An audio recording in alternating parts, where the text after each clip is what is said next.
Buenos días, hermanos, feliz sábado. Quiero darle las gracias al hermano Luis, que hace bastante que me llamó para preguntarme si podía venir. Ya lo tienen como por costumbre, ¿no? Siempre vengo como una vez al año por aquí. Creo que la última vez esto estaba distinto. Estaba digamos, en lo que es el púlpito por esta zona. Y bueno, ahora veo caras nuevas. Cande no tenía la nietita. Luis era más chiquito. Por ahí hay un niño también de ustedes que era bebecito, creo, la última vez que vine. Así que la cosa ha mejorado y veo caras nuevas. Eso es buena noticia, ¿verdad? Por cierto, los americanos, creo que los he visto en el sur, ¿no? ¿No, y allá? Sí, porque esa es mi iglesia. Yo vengo de Tenerife Sur. Sí, porque me sonaba la cara. Vengo con mi hija Paula, con César, para los que no me conocen.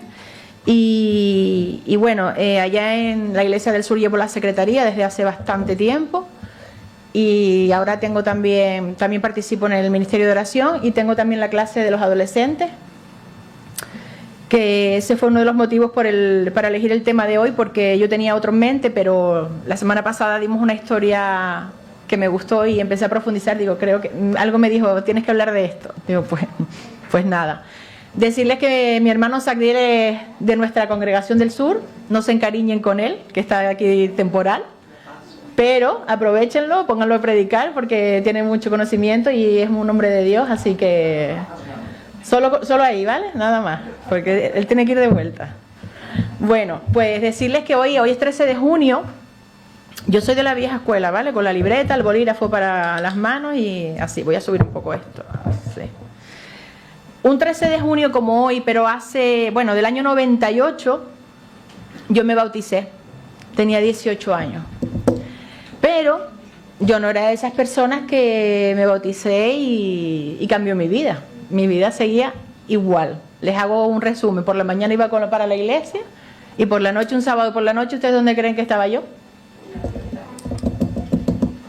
Exactamente. O sea, mi vida, yo más bien iba con mi madre a la iglesia, la acompañaba y un poco era para que ella, complacerla a ella, ¿no? Así que yo, mi cambio, o sea, mi transformación, mi entrega al Señor no fue sincera.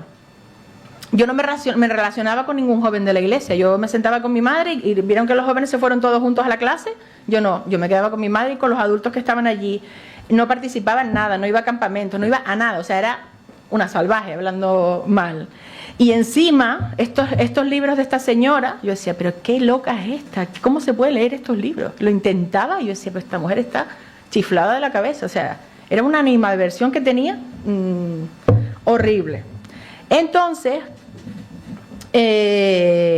también mi carácter era impulsivo, era adolescente, bueno, 18 años ya dejas un poco atrás la adolescencia, pero iba por ahí a comerme el mundo. Así que yo ahora me pongo a pensar y yo digo, wow, qué cambio, ¿no? ¿Ustedes creen que de aquella persona algo queda? El Señor ha hecho un gran trabajo en mí, como dijo la hermana Mario. Yo soy un milagro también, porque aquellas cosas que antes hacía ahora me repugnan. Ahora tengo mis compañeras que quedan para salir de noche y yo no, o sea, me lo pienso y es como en serio. La gente de mi pueblo, que antes me veían en esas fiestas desde el primer día hasta el último, les costó entender que ya yo no quería saber nada de eso y no se lo creían. ¿Cómo ha cambiado esta mujer? Si era la primera que llegaba y si era la última que se iba. Pues sí, el Señor hizo una transformación porque Él no se rindió conmigo no se rindió, y lo bueno de todo es que el Señor nunca se rinde con nadie, ¿verdad? Ya dije antes que tenía otro sermón, pero que lo cambié porque los chicos, no sé si están estudiando el folleto de adolescentes, pues la semana pasada había una historia muy bonita sobre Juan y sobre cómo cuando una persona camina junto al Señor, pues al final el Señor lo transforma, ¿verdad? Hay unas transformaciones, o sea, si hablamos de personajes bíblicos que fueron transformados en la Biblia, podemos hablar, por ejemplo, de Zaqueo, que recaudaba impuestos y cuando se encontró con Jesús, su vida fue transformada y decidió devolver todo lo que se había quedado que no era correcto, ¿verdad? También está la mujer samaritana, tenía una vida de rechazo social, pero también cuando se encontró con Jesús, pues ella fue un testigo de ella y muchas personas, vecinos de ella, se convirtieron al Señor gracias al testimonio que ella dio. El hermano Luis me dice que tengo hasta las -4, pero yo les puedo decir y les puedo garantizar que acabaremos antes, porque mis sermones no son especialmente largos, a no ser que me enrolle. Otro de los casos más impactantes, ¿verdad?, que hablamos, que estudiamos en la palabra, es Saulo, ¿verdad?, que era un fiero, diría yo, perseguidor de los cristianos, y cuando se encuentra con Jesús, después de que Jesús resucita, más tarde, ¿no?, fue transformado en Pablo, que es uno de los autores más importantes del Nuevo Testamento y uno de los mayores evangelistas de la historia. O sea, ¿quién no conoce a Pablo?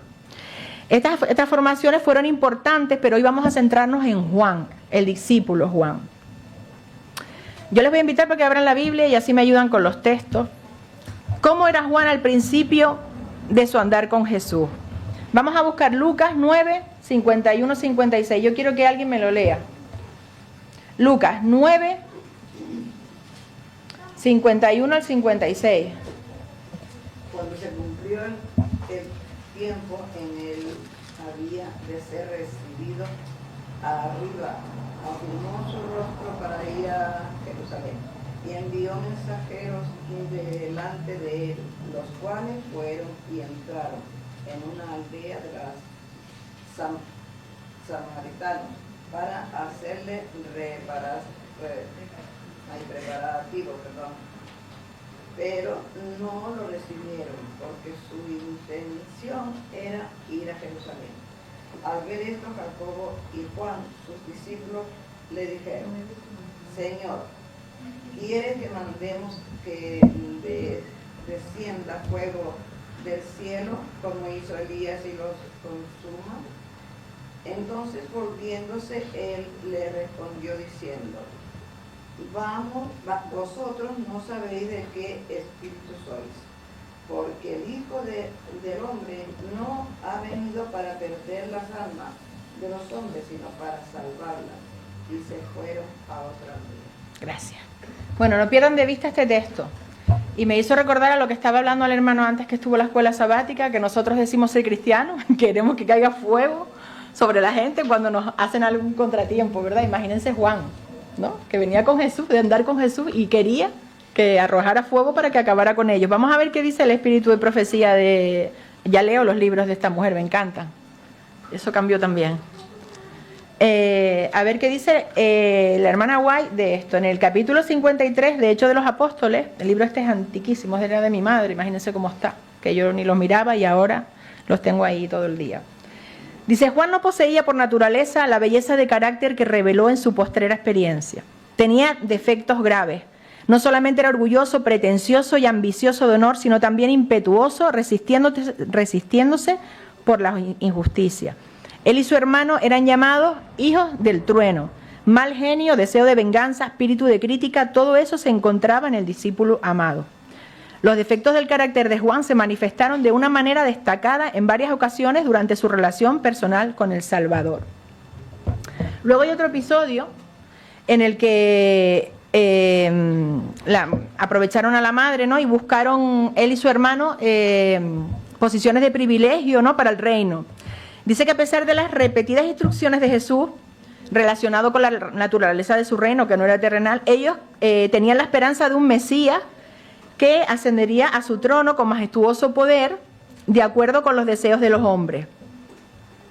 Y si queremos, vamos a buscar el texto donde ya luego él les contesta, en Mateo 20.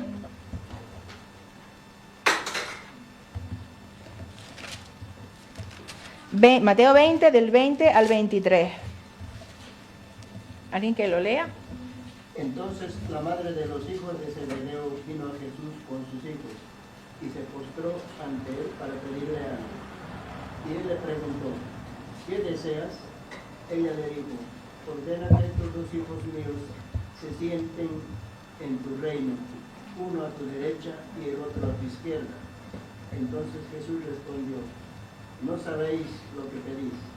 ¿Podéis beber la copa que yo he de beber? Ellos respondieron: podemos. Les digo: en verdad, en mi copa beberéis, pero sentaros a mi derecha y a mi izquierda. No es mío darlo, sino que es para quienes está preparado por mi Padre. Gracias, hermano. Dice, ciertamente beberéis de mi copa. Esas palabras tenían un carácter importante porque hablaba del final de ellos, ¿no? Santiago y Juan iban a ser partícipes con Jesús del sufrimiento. Santiago con una muerte por espada de forma prematura y Juan sufriría trabajos, vituperios y persecución por más tiempo. Es el que más tiempo estuvo así de todos los discípulos, porque era también el más joven. Juan andaba con Jesús. ¿Podemos nosotros andar con Jesús y tener estos rasgos de carácter? ¿Ustedes qué piensan? A ver, yo les voy a preguntar, cuando van por la carretera conduciendo y alguien se les atraviesa, les hace una maniobra peligrosa, o por ejemplo mi hermano que le gusta salir con la bicicleta, se le cruza alguna loca como yo, por ejemplo, no se les pasa por la cabeza que ojalá les baje el fuego de, ¿cómo es? Como del cielo y se los consuma, digan. También nos pasa a veces en el trabajo, sentimos rivalidad por nuestros compañeros, nos pasa en la iglesia, tenemos envidia espiritual de los hermanos cuando los vemos ahí consagrados, nos da como rabia. Hoy estamos aquí en la iglesia, ¿no? Yo creo que ustedes están aquí por algo, ¿no? Merari, ¿tú por qué estás hoy aquí? Tienes necesidad de Dios. Entonces, yo les pregunto a ustedes, pero no hace falta que me contesten, ¿vale? A ninguno nos interesa, eso es una cosa suya con Dios. ¿Cómo es la comunión que usted tiene con el Señor? Porque yo puedo estar aquí sentada perfectamente, ustedes me pueden ver diezmar, los sábados que estoy aquí sin trabajar, así recatadita y todo eso, pero ¿cómo es mi comunión en mi intimidad con el Señor? Es lo que cada uno de ustedes, cada uno de nosotros tenemos que plantearnos, porque ahí está el truco. ¿Cuánto tiempo dedicamos a orar cada día, a permanecer ante el Señor, aunque solo sea en silencio? Es decir, le presento mi motivo de oración y permanezco en silencio, no me levanto ya de rodillas y me voy. ¿Cuánto tiempo dedicamos a leer su palabra, a contemplar su carácter a través de la palabra? Estos trimestres pasados hemos hablado de estudiar la Biblia y ha sido unas escuelas sabáticas súper interesantes y emotivas y motivadoras. Y yo, un texto... Porque yo estoy haciendo una cosa que no llega a ser como un año bíblico, se llama método proyectivo, no sé si alguien lo conoce, lo inventó el pastor Antonio Martínez, que es de la Unión Española, y él es psicólogo, y entonces él cuenta una manera de leer la Biblia, te da los listados de los libros, por ese orden los tienes que hacer, y tú tienes que leer durante 20 minutos, tienes que tener una libreta e ir apuntando todos los textos que te van como llamando la atención. Y cuando terminas los 20 minutos, lees los textos, subrayas el que más te impactó y haces una oración. Y eso lo vas haciendo durante 6 días a la semana. Y luego al mes ya tienes... Y es una forma como de memorizarlo, no de memorizar el texto, sino como de tenerlo como asumido. Él lo explica, porque el hombre es psicólogo y estuvo muchos años preparando eso y por ahí está. Si a alguien le interesa, eso está en internet, en nuestra página, en la revista Adventista, y si nadie lo encuentra, pues me contacta y le mando el enlace. Y estoy haciendo eso cada día. Les puedo decir que la otra vez que hice un año bíblico fue cuando el COVID, y mi trabajo pues fue muy estresante porque cada día llegábamos al trabajo con instrucciones distintas. La gente llamaba muy desesperada, el ayuntamiento era el único sitio donde cogían el teléfono porque todo lo demás estaba cerrado. Y a mí durante ese momento me ayudó, a pesar de que desarrollé una hipertensión, pero me ayudó a salir adelante. Y ahora tengo una situación parecida. Mi jefa está con cáncer, le detectaron un cáncer en febrero, un cáncer de estómago, le pido que oren por ella, se llama Lara. Y me quedé como huérfana, o sea, me faltó la jefa de la noche a la mañana y es como, tengo mis tareas y ahora hay que asumirlas de ellas con mucha responsabilidad. Y cada día no quiero que me falte los 20 minutos, porque es como el alimento. Es como a usted no se le ocurre salir a la calle con el teléfono descargado, ¿verdad? Pues esa es mi carga cada mañana. A lo que vuelvo. En la escuela sabática había un texto que dice así, un texto de no sé de quién, de algún pastor o no sé. Dice, cuando abres tu Biblia y crees que Dios tiene algo que decirte a través de ella, Él te hablará y obrará en tu vida. Mucho depende de tu fe y tus expectativas. Aunque tu fe sea pequeña, Dios puede hacerla crecer. Si tu corazón está abierto al Espíritu Santo y te acercas a la palabra con humildad, experimentarás una transformación, aunque no lo percibas inmediatamente. O sea, aunque no lo percibas en ese momento. Ese cambio suele ser gradual. Entonces, aquí nos está diciendo que nosotros somos transformados si dedicamos tiempo a pasar con el Señor, ¿verdad? ¿Ustedes creen que ese cambio va a ser para bien o para mal en nuestras vidas? ¿Alguien se ha vuelto cristiano, ha buscado al Señor y han dicho, wow, mira cómo se volvió de ruin, de malo y de malcriado? ¿Lo han escuchado alguna vez? No, ¿verdad?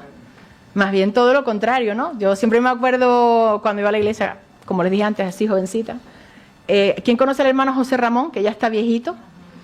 Pues mi mamá decía, ese hombre tenía un carácter al principio. Ay, eso era que... Y ustedes ven al hermano, ¿se lo imaginan al hermano José Ramón con carácter? Si es un panito, es bueno. Pues él era como un hijo del trueno también, ¿no? Y el Señor transformó su vida, ¿verdad? Juan tenía a Jesús físicamente a su lado. Nosotros estamos a distancia de una oración de Jesús y de abrir la palabra con un corazón humilde y dispuesto a recibir de nuestro Dios, pues lo que Él tenga para darnos ese día. Miren, les voy a contar una cosa y creo que ya el sermón se me está terminando, así que hoy nos vamos rápido a comer. Lo siento, porque es más lo que se tarda en prepararlo que en terminar. No, tengo unos textos aquí que leer. Yo llevo como aproximadamente 15 años de secretaria de iglesia, más o menos la edad, un poquito menos de la edad que tiene ella. Y me da mucho dolor cuando tengo que, o sea, me da tristeza cuando he tenido que dar de baja de los libros de la iglesia a hermanos porque han fallecido. En todos estos años he tenido que dar de baja al hermano Rafael y a la hermana Gregoria, que todavía seguían nuestros libros. Con pena, porque los conocí y, bueno, eran mayores ya y fallecieron. Pero ¿saben lo que realmente me da dolor? Cuando llega un hermano con una carta solicitando la baja de la membresía. Eso me parte el corazón.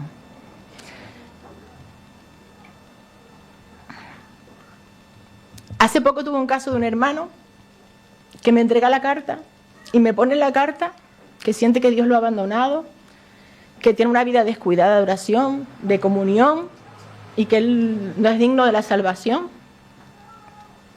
Y claro, te deja destrozada porque, bueno, si ven el WhatsApp, tela, porque ahí empecé yo a escribirle. ¿Ustedes creen? Le dije, ¿no? Digo, eso de que estás diciendo de que Dios te ha abandonado, sabes perfectamente que es falso.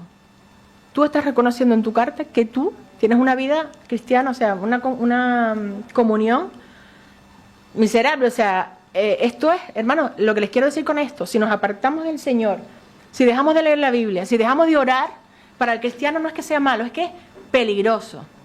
Porque llegamos a unos derroteros donde ya estamos en manos del enemigo. Y yo le decía a este hermano, Jesús dice que Él está a la puerta y llamo, tú le estás cerrando la puerta. Cuando la abras, seguirá estando ahí. Gracias a Dios se está haciendo un trabajo pastoral y confío en el Señor en que el hermano vuelva, porque realmente es triste cuando ves una persona consagrada, trabajando para el Señor y lo ves de esa manera tan lejos. O sea, no sé en qué momento nos perdemos. Pero yo sí sé en qué momento nos perdemos. Él está reconociendo que no tiene comunión con el Señor. Y ya hace un tiempo, antes de esto, yo le vi una salida de tono con un hermano. Y él me decía, es que me cuesta sentarme a leer. Digo, pero tienes que hacerlo. Tienes que buscar al Señor, porque de ahí tu carácter, de ahí tus reacciones, de ahí todo. Si tú lees la palabra, si tú buscas al Señor, sobre todo la lectura de la palabra es la que nos va transformando. Y tú vas a estar tranquilo y no vas a explotar cuando tengas un encontronazo con nadie. Así que bueno, volviendo a Juan. Vemos que disfrutó de una relación muy cercana con Cristo y la pregunta vuelvo a hacérsela. ¿La relación que tenemos cada uno de nosotros es así de cercana? ¿Cuánto de cercana? ¿Qué consideramos cercano? Leer un ratito así rápido, irnos a trabajar corriendo. Me gustó mucho el pastor Rasuli, no sé si lo conocen. En una entrevista que le hicieron los de Hop Media, él dice que él pone alarmas en su teléfono y para orar. Y entonces él, cuando le suena esa alarma, dice que, vamos a ver, no es que se olvide, pero si te suena la alarma ya es como tengo que dejar lo que estoy haciendo y voy a orar. Y entonces él consiguió así orar varias veces al día y que le hacen, digo, pues mira, eso está bien. Vamos a copiarnos del pastor Azul y a poner alarma y orar, pero no orar por decir voy a cumplir con la alarma para salir del paso, sino de verdad derramar nuestro corazón al Señor. Que como hemos leído millones de veces, a lo mejor la situación no va a cambiar, pero nosotros estamos tranquilos porque el Señor ha prometido paz, mi paz os dejo, o sea, no como el mundo la da. La paz que Él da no la puede dar nadie, y es lo que yo les trato de explicar a veces a mis compañeras. Cuando ellas preguntan, les llama mucho la atención todo lo que se hace con los jóvenes, los campamentos, los exploradores, todo eso les llama la atención porque dice que somos una iglesia dinámica y que nos hacemos cargo de nuestros chicos. Y yo le digo, mira, es que cuando yo deje de sentir paz aquí, ya me buscaré otra cosa, pero es que nada me da la paz. Pero el otro día también viendo, es un chico que hace unos podcasts por internet, ay, Carlos no sé qué, Roca puede ser.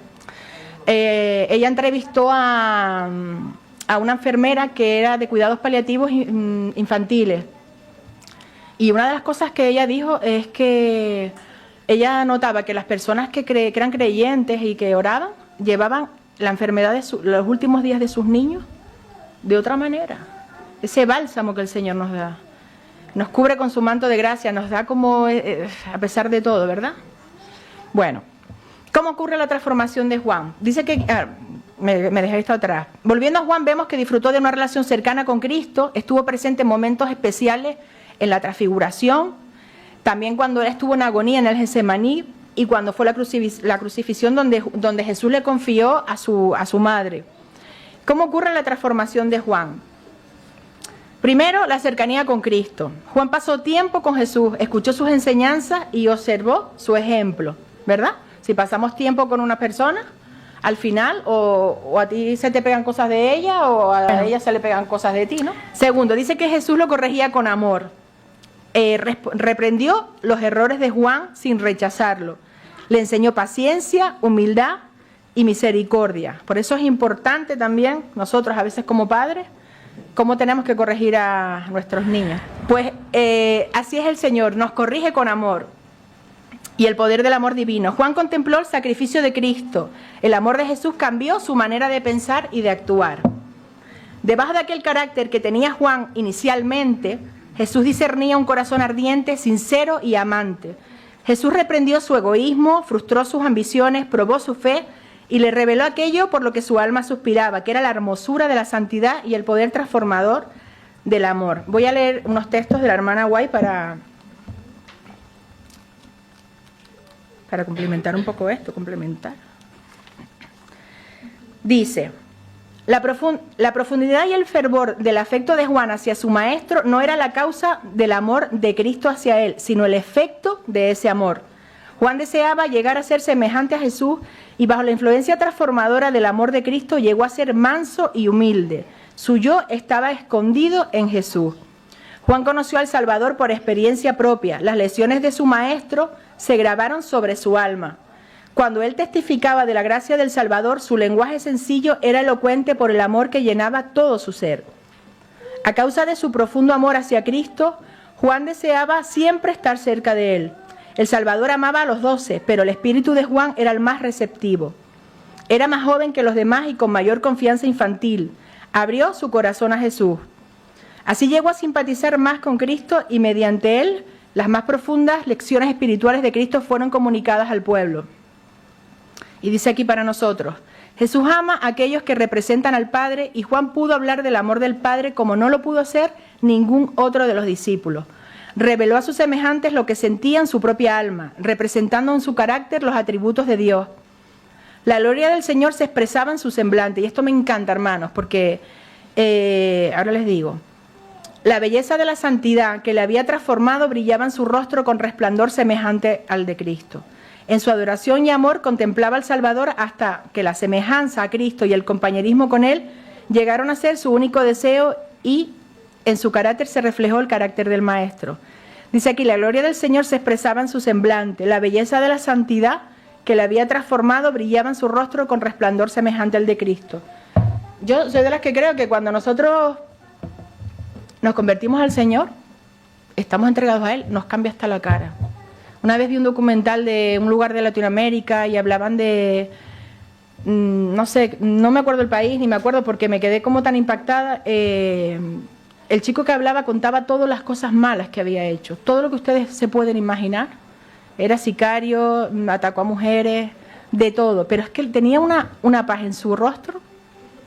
¿Y saben qué? Que él al final dijo que había conocido al Señor y se había transformado. El Señor lo transformó y se le notaba en la cara. O sea, no tenía cara de matón. Yo me lo estaba creyendo porque él contó todo lo que era su pasado, que vivía con eso a cuestas, ¿no? Pero el Señor hizo una transformación tan brutal en su vida que hasta el rostro te daba confianza, te daba como, ¿sabes? Como tú dices, wow. Y ahora cuando leo esto, pues me da paz. Yo a veces veo hermanitos y sobre todo hermanos porque a los que ves todos los sábados, no te quedas con eso, pero cuando ves a hermanos, no sé, a veces algún programa de la Unión de la tele o, no sé, hermanos que ves de otras iglesias, tú les miras y dices, oye, qué rostro tiene como de tranquilidad, no sé explicarlo. Bueno, voy a leer también otro texto como conclusión en la página 446, que está más adelante, porque Hechos de los Apóstoles habla mucho de Juan. Dice, semejante transformación de carácter como la observada en la vida de Juan es siempre resultado de la comunión con Cristo. Pueden existir defectos notables en el carácter de una persona, pero cuando llega a ser un verdadero discípulo de Cristo, el poder de la gracia divina le transforma y santifica. Contemplando por un espejo la gloria del Señor, es transformado de gloria en gloria hasta que llega a ser semejante a aquel a quien adora. Entonces, si Juan lo pudo lograr, pasó de ser hijo del trueno a ser ¿qué? El discípulo amado. Yo les pregunto qué rasgos de carácter necesitamos entregar hoy a Jesús. ¿Qué es aquello que no logramos controlar, dominar y que solo el Señor puede transformarlo en nuestra vida? Porque por nuestra voluntad propia no lo podemos hacer.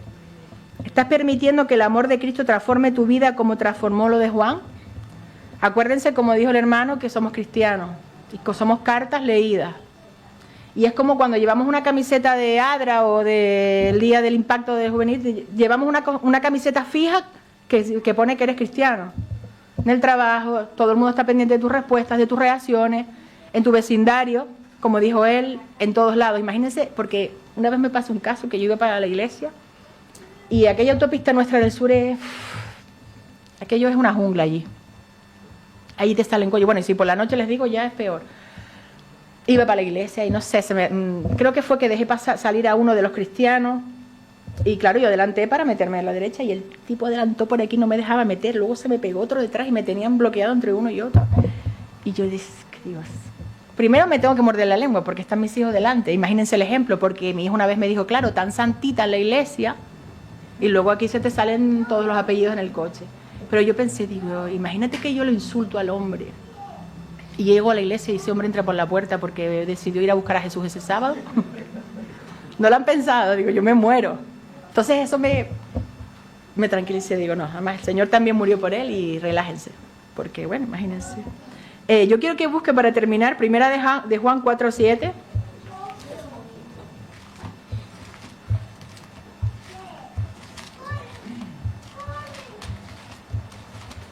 Que no lo encuentro. Amados, amémonos unos a otros, porque el amor viene de Dios. El que ama ha nacido de Dios y conoce a Dios. Hermano, ¿quién dijo estas palabras? Nos está instando. ¿Pero quién? ¿Quién fue el que dijo estas palabras? Juan. Pero Juan no era el del trueno, el del fuego. ¿En qué quedamos? ¿Se dan cuenta? Pasó de querer echarle fuego a las personas a hablar del amor. Es como que alguien me dijo una vez, la Biblia se contradice. No, hermano, no se contradice, sino los que dijeron una cosa ya fueron transformados por el Señor y ahora dicen otra. Y gracias al amor de Dios que Juan tenía, pudo escribir estas cartas. Y bueno, sabemos también, ¿no?, que fue también el autor del Apocalipsis, así que tiene que ser un ejemplo para nosotros, que busquemos al Señor, porque no es mágico, ¿sabes? El Señor va a estar siempre ahí, pero nosotros tenemos que hacer nuestra parte. Y cuando veamos que nuestras reacciones son un poquito feas con respecto al resto de las personas, pensemos que si a lo mejor necesitamos más, llenarnos más del amor del Señor. Que el Señor les bendiga y que tengan un feliz sábado. Amén.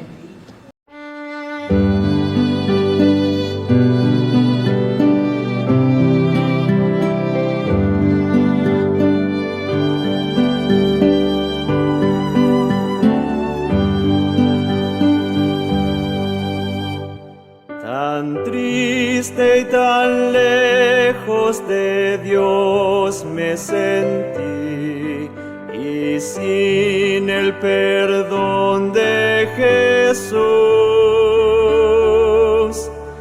Mas cuando su voz amorosa oí, que dijo, ven a la luz,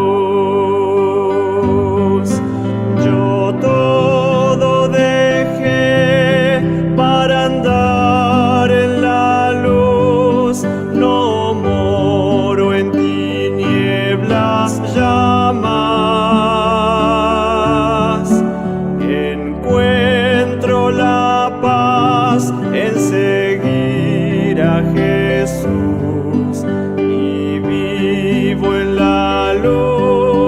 de su faz. Qué amigo tan dulce es el tierno Jesús, tan lleno de paz y de amor. De todo este mundo es la fulgida luz, el nombre del buen Salvador. Yo todo dejé para andar en la luz, no moro en tinieblas ya más.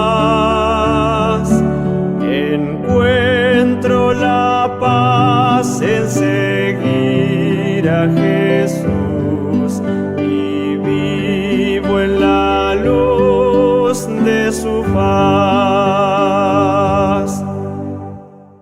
De mi alma el anhelo por siempre será más cerca vivir de la cruz. Santo poder y pureza me da la sangre de Cristo Jesús. Yo todo dejé para andar en la luz, no moro en tinieblas ya más. Encuentro la paz en seguir a Jesús y vivo en la luz de su faz. Oh, ven a Jesús, infeliz pecador, no vagues a ciega ya más. Si ven a Jesús, tu benigno Señor, que en él salvación hallarás. Yo todo dejé para andar en la luz, no moro en tinieblas ya más. Encuentro la paz en seguir